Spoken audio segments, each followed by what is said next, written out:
Hi, Robin with Oxy-Dry. Look at that, eh? This is, I walked in the door and at the top of the steps there, and I was like, ooh, not good.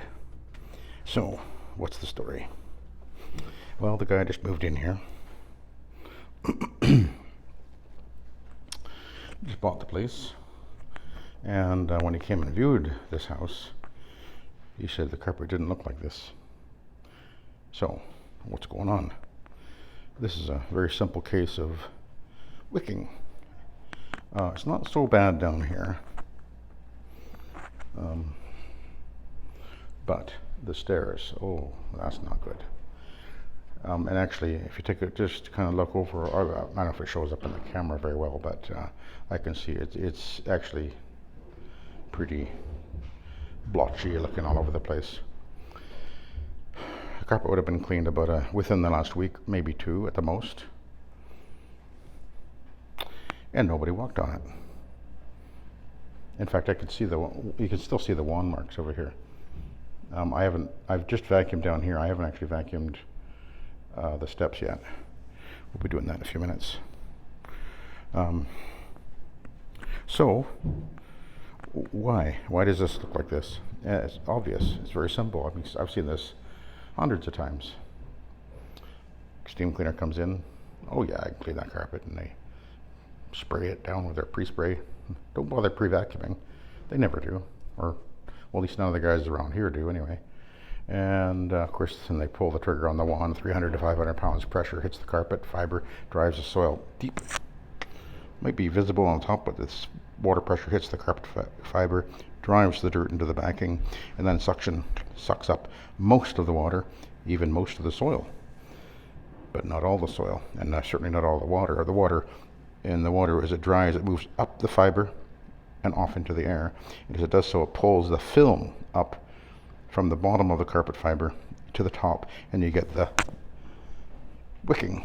That's wicking. It happens when the carpet is improperly cleaned.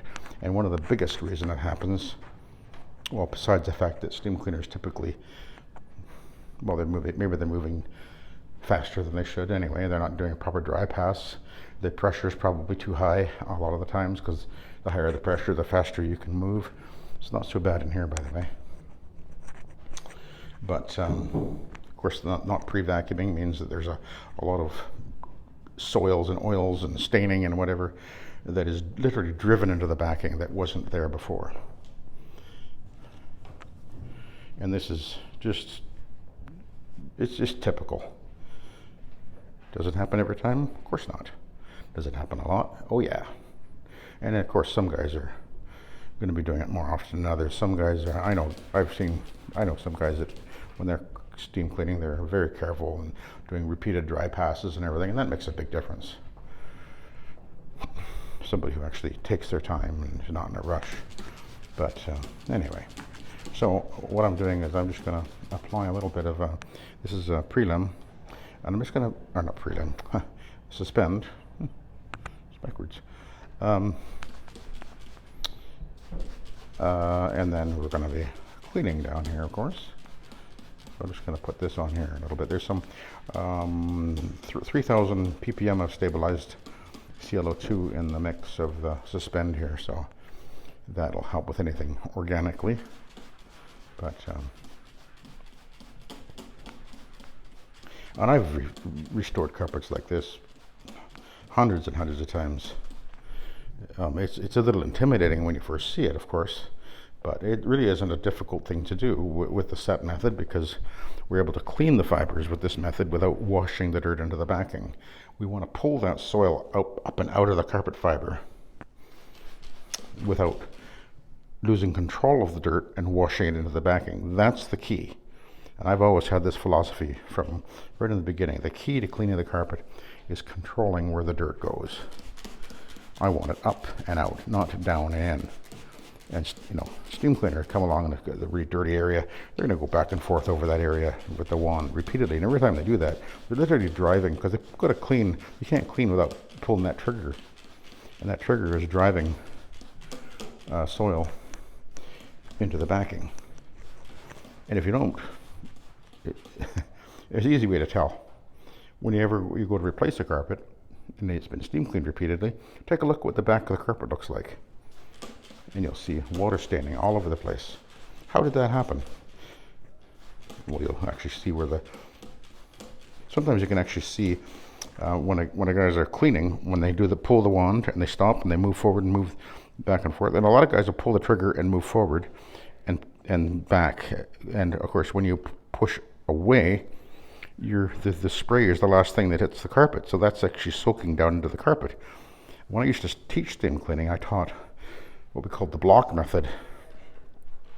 And it takes a little bit of practice to get used to it because it doesn't feel natural, but you only pull the trigger on when you where you start your pull, you pull the trigger on as you move, and then when you go to stop, you actually release the trigger just before you stop, and you go through that spot and then move forward right up where you just were. So you're actually doing a dry pass right that way, and then you move the wand over to your next pass and do the same thing.